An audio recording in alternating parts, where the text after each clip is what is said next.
A Minnesota community is rallying around a family that lost its home, plus a litter of dogs destined to be service animals. All it took was 30 minutes for Teresa McCullough to lose everything. Nearly 2 weeks ago, she left her service dogs and their puppies inside her home, and about a half hour later, it was burning, and the dogs were still inside. The heat was so intense that firefighters couldn't get in to rescue the animals. So many people waited for this litter. And the mother she was a phenomenal mommy.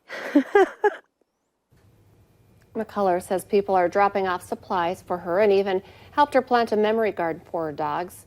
If you want to help, we have a link for you on our website. Just go to valleynewslive.com and click on this story.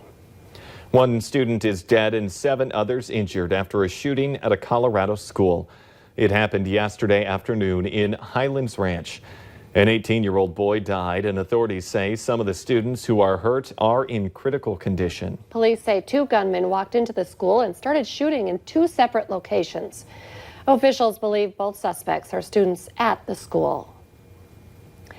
The House Judiciary Committee is set to vote today on whether to hold the U.S. Attorney General in contempt of Congress.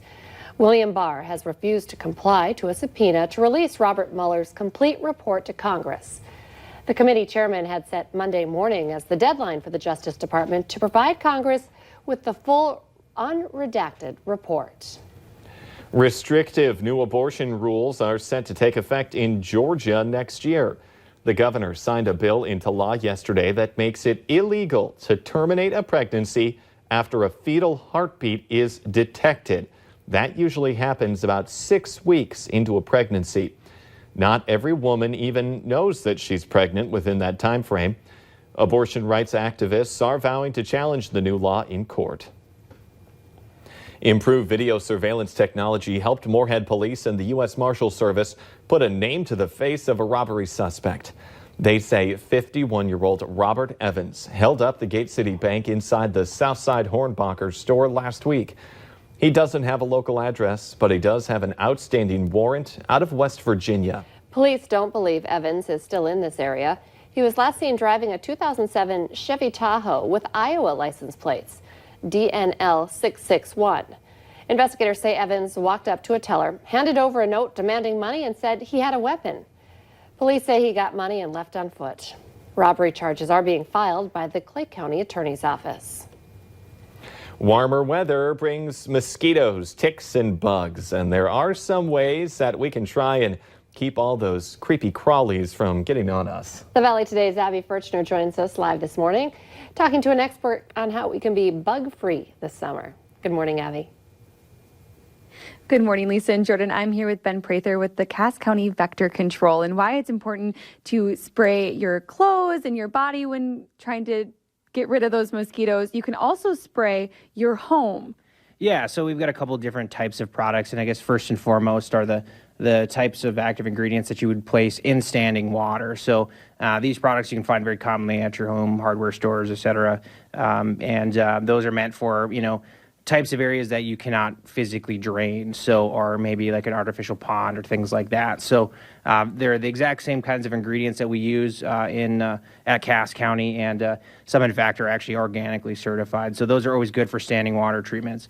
The next types or categories of products we have are types of sprays that you would spray on like foliage or maybe around a deck or, an area where you're recreating. And of course, with all of these, you want to read and follow the label instructions. That is the law. So make sure you're taking extra precautions as directed by these. But these would be types of products you would spray, maybe once a month, maybe once every other week to, spray around the patio area or the garden area to try and, make those areas resistant to bugs. And then the final category would be these aerosol type sprays that you're actually, maybe right before you're going out to the campfire, right before you're going out to the barbecue, you want to use those to actually fog the air or spray down winds.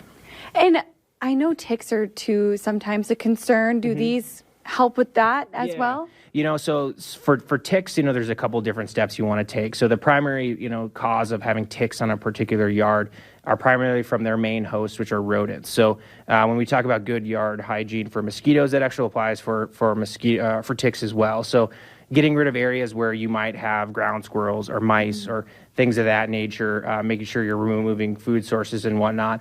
But for ticks and things like that, that's when you're going to want to look at sprays that are on foliage, spraying, maybe, grassy areas or areas where there might be mice in those areas, and maybe spraying a perimeter around the edge of your yard to try and keep the ticks out in that way. But that's a little bit more challenging, but you will have some results with these. Yeah, you're going to want to keep these in the garage, keep them in that cupboard, keep them on hand this summer because you can never be too prepared. And I know this one says 110 other insects besides mosquitoes and ticks. So that kind of makes my skin crawl knowing that there are other insects besides the ones we're talking about. Exactly. Now all 100 are like You a feel them concern. coming I up your know. body. So you got to take their advice and get those sprays and stuff. Treat your lawns. Abby Furchner reporting live. Thank you very much this morning.